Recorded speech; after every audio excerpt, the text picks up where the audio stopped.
Bonjour à tous, c'est Stéphane de Neotech. Aujourd'hui, on va parler de la Wanao i3+. Vous avez déjà vu la présentation, mais aujourd'hui on va se concentrer essentiellement sur les réglages de base, mais surtout sur le leveling du plateau, donc c'est-à-dire le réglage, ce sera évidemment après le générique.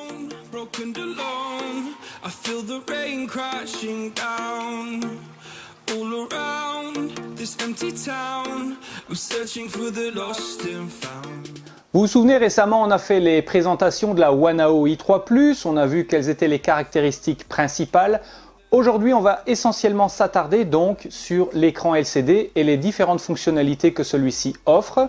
On va surtout voir le leveling, c'est-à-dire le réglage du plateau, et vous allez voir, l'ADN Wanao est vraiment bien ancré dans cette machine parce que c'est un système assez similaire à ce qu'on a vu avec la Wanao i3 mini.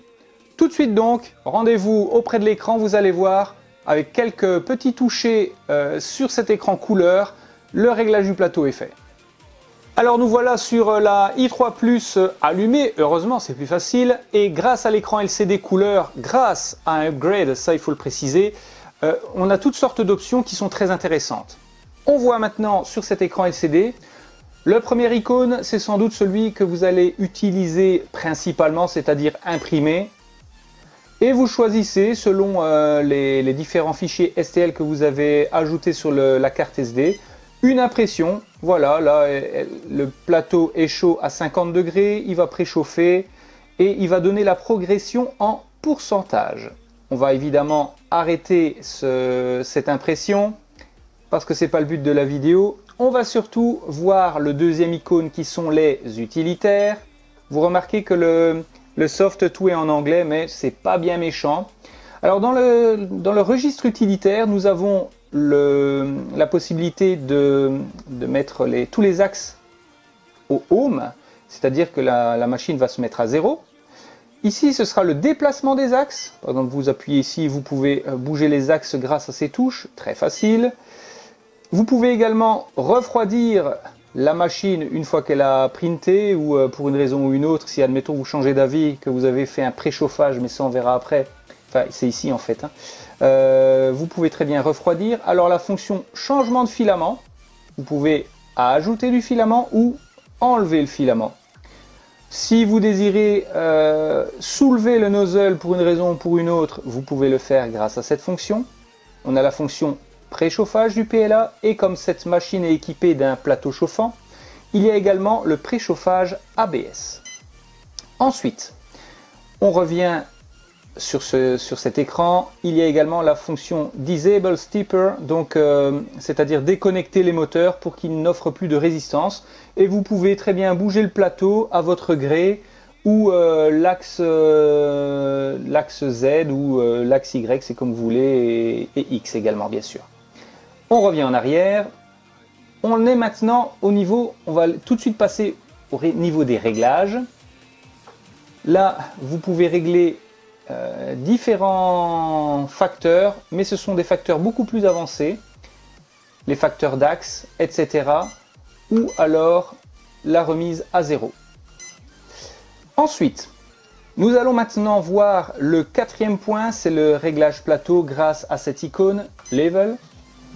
On entend la tête qui se déplace et la machine qui se met en position 0. On suit les étapes en appuyant ici. Voilà, la tête se déplace au premier point de réglage.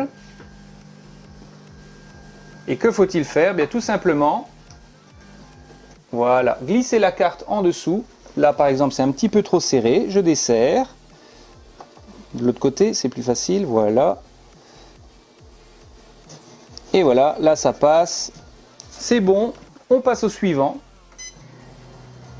Voilà, la machine se soulève la tête, redescend à son deuxième point de test, et c'est la même opération. Donc on prend la petite carte de réglage, on la glisse dessous, voilà, c'est bon. Suivant, troisième point. En fait ça va très vite, hein. C'est quasi un jeu d'enfant. Juste pour cette période ou pour cette partie-ci, là il faut passer son bras par l'arrière de la machine et régler. Voilà, Évidemment, il faut qu'il y ait une légère résistance entre la carte ou la feuille et le nozzle.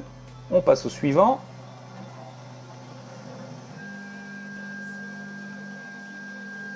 Et ce sera le dernier point. En fait, c'est aussi simple que ça, hein. Il suffit de suivre... Ah, là, ça serre un petit peu. Voilà, c'est aussi simple que ça. Comme ça, si vous mettez un verre, comme c'est le cas de cette machine, ce n'est pas livré d'origine, hein, le verre. Mais si vous mettez un verre, vous pouvez très bien faire le réglage du Z en prenant en considération l'épaisseur du verre. On passe au suivant. Et ben voilà, c'est terminé. C'est aussi simple que ça. Vous voyez, c'est pas bien compliqué de suivre les étapes de réglage du leveling, hein, de cette Wanao i3+. Ce n'est pas compliqué également de voir toutes les fonctions, en tout cas les principales. On n'a pas tout détaillé, hein, ce n'est pas l'intérêt de cette vidéo, mais en tout cas de voir les plus utilisées sur la Wanao i3+. Donc, si tu veux en savoir plus, il y a bien sûr le lien en description. Et en plus, n'oublie pas le code Neotech si tu achètes chez 3D Futura cette machine. N'oublie pas le code Neotech à compléter lors de la commande. Et si tu veux en savoir plus sur les impressions 3D sur la chaîne Neotech qui se développe de plus en plus, mais à une vitesse super atomique, n'oublie pas de te connecter sur les différents réseaux sociaux comme Facebook, Twitter, Snapchat et bien sûr Instagram. Sur ce, je vous souhaite une très bonne journée. À ciao les amis!